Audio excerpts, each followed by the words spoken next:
He is Kubera. He doesn't need any money, of course. He achieves money. And not only that, he lived in money. They said that he created a golden house for him, absolutely made with gold in Dwarika. But it's submerged in the water, in the sea. And nobody believed that it is true. But now they have found out his house under the waters, very deep waters. So, all their conjecture about him was wrong, all false. That he was definitely a man who made lots of money by dharma. Also, he was a son of a king, and he built this Dwarika out of gold. It is still there, and people have found it, but under the sea. Thousands of years have passed, but still existed. Only because perhaps we belong to Shri Krishna, it is still existing. That's what it is.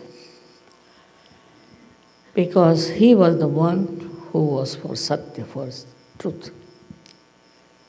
He was for truth. And he worked out everything on the principle of truth. Whatever was not truth, he tried to finish it up. Whatever was destructive, he tried to remove that. And he established himself through truth only. He is the one who represents the truth, absolute truth, and how the truth can prevail in everything. I'm just the opposite of him because I don't understand money at all. But he's looking after that part in my life. I'm so hopelessly bad. I don't understand banking. I don't understand money.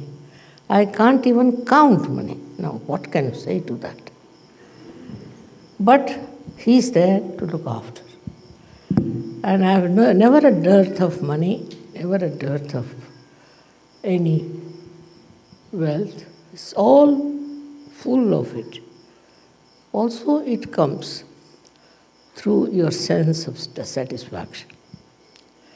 If you have that sense of satisfaction, you don't look for money. What happened in your country that some people got money? If you got little money, then you get the taste of money. They are not satisfied people. So like mad, they went on spending on nonsensical things. It is something very much human. After human evolution, after you have reached a certain state of enlightenment, then all these demeaning things like greed all disappear from your character. You don't have that greed in you anymore, and you become extremely a satisfied person. To you, money is there, all right, but it's not so important. It is just that you think you don't need it, and you get it. All done by Shri Krishna all over. Can you imagine? He is doing all this, looking after you and helping you with money. We started Saj Yoga without a single pie. I never had any problem. So, one thing, as Kubera, he is the supplier of money. He looks after people who don't have money. He gives money to people who stand by truth, who enjoy the life of truth. It is his work that people enjoy wealth. Otherwise they don't. They have this much, they want to have more. That means they don't enjoy the wealth. They have a little, they want to get much more. Why? Because they are not enjoying whatever they have. But after self-realization, you will see that you enjoy whatever you have. You enjoy it fully, absolutely, and you don't hanker after something that is not there. Doesn't matter if you don't have. Many a times people have asked me, Mother, why not we have the puja of Krishna as Kubera? I said, no. Just now everybody is trying to become Kubera. Let them learn a lesson. And then we will have the puja of Kubera. And that's why today I have agreed to have this puja. Because now you have seen what happens if you have greed. You go on committing all kinds of sins, all kinds of wrong things, which can destroy your country. Such a rich country has now become a poor country. Where is that money gone? They are very clever. Somebody told me today that this money with the insurance. My God, I said, the law is such that you can't get out that money. Secondly, they said that it is in offshore and all that. I said, but see now, they were never afraid that they'll be caught up. And they continued for so many years. But I'm sure one day they'll all be exposed by Kubera himself. So, today by worshipping Kubera, what we are doing, we are going to establish the truth of money. What lies behind the money? What is the point of having money? This country had money. As a result, so many good people came here to work, and you had so many complimentary things. You had lots of people who have complimented. Because I think in certain things Americans were a little less. Not in intelligence, but in brilliance I think they were a little bit lacking. So they got very brilliant people from abroad. And also they were very focused people, so they worked it out very well. Also they respected people who came with brains. So this is what happens when you forget that truth is the main point. If you don't have the truth, no use having money. Because what you did was to go around with this thing, that thing, all kinds of things, to just get money. The other day I was traveling through Las Vegas, last year. And when we stopped at that airport, so many people walked into the aeroplane. And they all were looking as if somebody is dead in their family, what has happened. First I couldn't understand. Then said, Mother, they have lost all their money.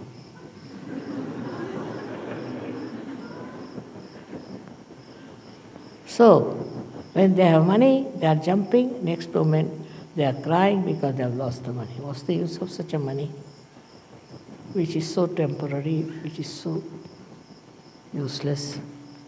But that is human nature, to run after Maya. And this is the quality of money, that it gives you Maya. Maya like this, that they get a little money somewhere. With that little money, they buy something. Then they think money is very important. So you can buy lots of things. You can buy cars, you can buy aeroplanes, this, that. So there is where Maya plays on. And you start running after that mad money, which makes you mad. It's nice that at this juncture they have discovered the falsehood of this Maya money. And I'm so happy that they were all handcuffed and all their power of money was finished. So, this Kubera is working out all these tricks. Krishna is a very tricky, extremely tricky personality. He puts the tricks every action after every action. Now, money matters, he first befools you that you run after it. And then you just discover that it was stupidity. We have a story in our country called Sheikh Chili. He got little money and he got into the grab of this Maya. So he thought, I can do very well. So he started dreaming as to what he should do. So he went and bought lots of eggs. And he said, now these eggs will have little chicks, which will grow, which will I'll sell, and I'll so much money, like that he was talking. And while thinking about it in his mind, went off to sleep. And then in his sleep he fell on the eggs, and all the eggs broke. So the Maya was over. This should happen early, but if it doesn't happen, then you end up in the jail or something like that. Sahaja Yoga is one thing which gives you a complete vision of the destruction that can follow this Maya business. It is something such a insight that you don't have to do anything with it. I'm different, I told you, I don't understand it at all. But even if you understand the value of money, even if you understand that money can bring lots of things to you, despite that you don't look at it, just turn your face. That is the sign of a real Sahajogi. To him, it doesn't matter, temperamentally. It's not that he does something for that or tells his mind, nothing. Temperamentally, he doesn't care for money, just because he's above it. The one who is above money is a real Sahajogi. The one who is engulfed in the nonsense and the Maya of money is not a Sahajogi. Of course, I have seen most of the Sahajogis are extremely honest, especially in the West. But in India, there's a disease, as you have some here viruses. We have certain viruses in India also. So they still go on running after money. To them, money is important. But in the evolutionary process, if you reach a certain state where you rise above your Nabhi chakra, rise your Nabhi chakra, then money is not so important. It's not so important. To me, I find I cannot buy things unnecessary. Of course, there are so many unnecessary things gathered because you people give me gifts, presents, this, that. But myself, you will be amazed. I'm so nervous, or I should say hesitant, or you may call it absolutely absent from the spot where they are doing any business, any purchasing. Come here and fix it, please.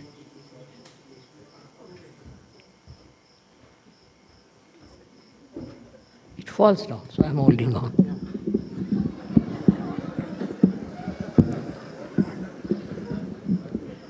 Correct? Now. Now, all right. In the same way, Saj Yogis have to fix their mind.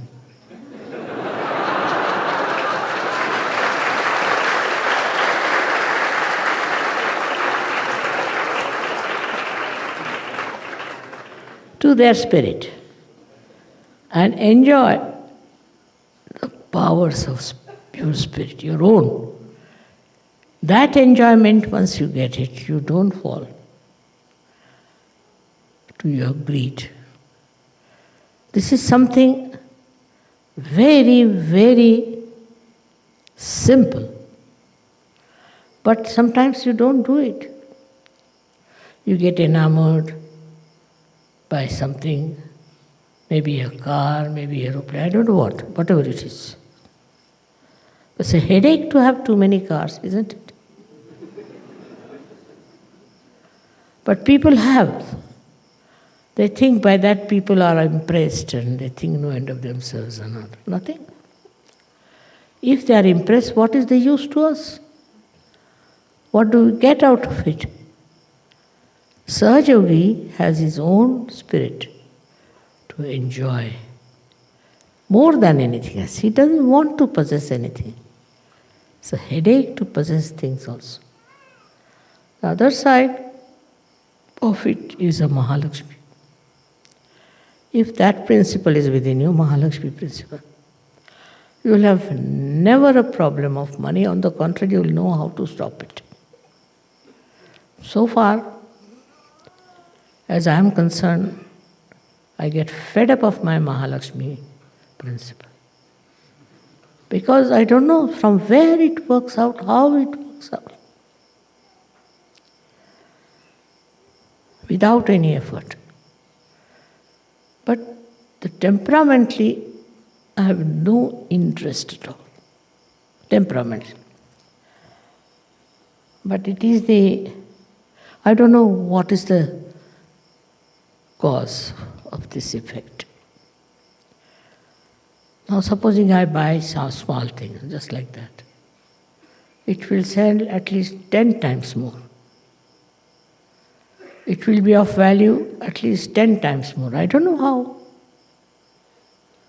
It's very surprising. Automatically, I'll buy something very small and I find it's very expensive. How it works, that must be miracles of Mahalakshmi, I think. So, what I have to tell you is this, that you should not worry about your financial situations at all. Do not go on calculating. Do not see how much money you have in the bank, what you have to do with your money, where you should invest. I have seen people going mad planning the whole thing. There's no need to do that once you are a surgeon. It all works automatically. The greed is within you just like any other disease. As you have diseases, greed is also there. As your diseases can get cured with Sahaja Yoga, your diseases, as much as your greed is, it vanishes. If you don't know what is greed is, the only way to counterbalance is to become extremely generous. If you are extremely generous, greed will run away. That may be another way of doing it. Supposing you get something in your house and you think it is too much. Not to get rid of it, but just to think it's too much, you should give it to someone. You just start thinking, whom can you give? And immediately you will remember, oh, that person doesn't have this. Let me give him this. And if you give him, he'll be so thankful. And he'll say all kinds of nice things to you, which normally nobody would say to you. Nobody.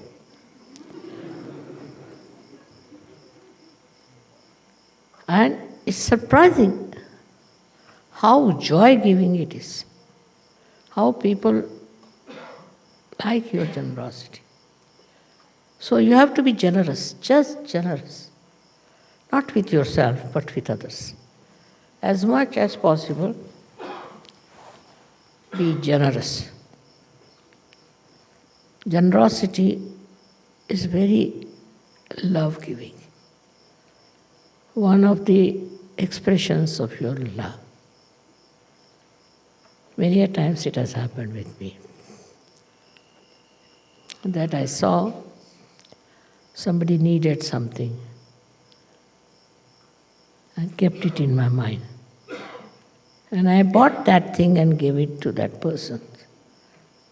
And the amount of love that person gave me was 1,000 times more than what I would have got joy out of buying it, buy that thing. It was so insipid for me, but for him it was.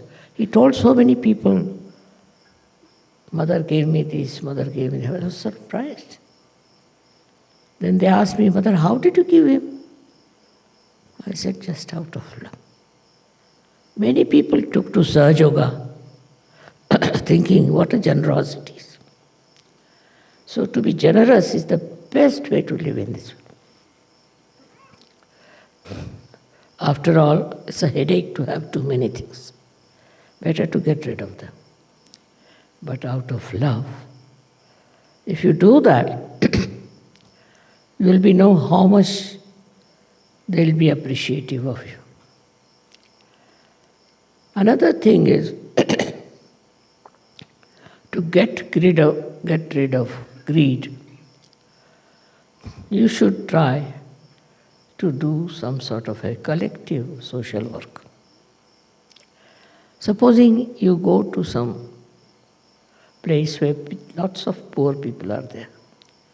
I tell you, your greed will just drop. Be amazed how these people are living, in what conditions. Why do I care for all the wealth and everything? That will be just shocking. Sometimes you see people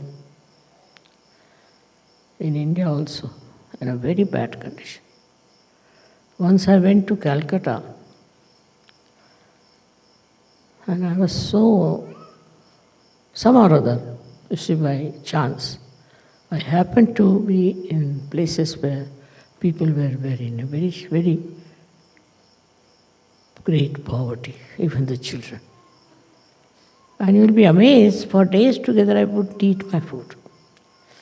I was crying and not eating my food. I just didn't know what to do. Because I felt, what is this? Why these people are so poor? And I was helpless, so I was crying. That one day I should try to do something for them. It is really remarkable at a very young age of mine. I started a leper home. I started an infirmary, a refugee home, all kinds of things. And I never even thought that whatever money I have, if I give to these people, I may have to give up some things. I also sold some of my things because so pleasure-giving, I tell you, so pleasure-giving, so joy-giving to be generous. It is so paying in every way that you should be generous. That is the quality of Kubera. He is an extremely generous personality. And that's what personality you should be. So I've seen that Sahaja Yogis are very generous. So far nobody has told me that somebody is a miserly fellow. So far. But I'm sure One day will come when we'll have people of very high quality. In Sahaja we don't say, like other cults say, that you give up your clothes, you give up your family, you stay in a forest or in a hut or in nothing of that. Don't give up anything. You have to give up from your heart. Just it should happen in your personality. Don't have to give up. And if you have that well built in spirituality, you will not even think of grabbing someone. On the contrary, you would like to give up everything. My father was even worse than me, I should say. He always used to leave the house open, all doors open. He said, no thief will come if you keep the doors closed. So one day a thief came and he took away his gramophone. In the old times, these big horn ones, he took away. The next day my father was sitting very sad. So my mother asked her, why are you sad? Because of the gramophone. No, I'm only sad because it seems he's a connoisseur of music. He has taken the gramophone, but no records. So my mother said, all right, what should we do? Should we advertise in the newspaper that you take away your records? I mean, such a beauty that even after so many years, I'm telling you and you are enjoying. What a beautiful character it was of generosity. But if you force it through religion, through any such ideas, that you give up that, don't have to give up. You give up from within. If you are not attached to it, you have given up. That should be there. And if you all enjoy your generosity and charity, nothing like it.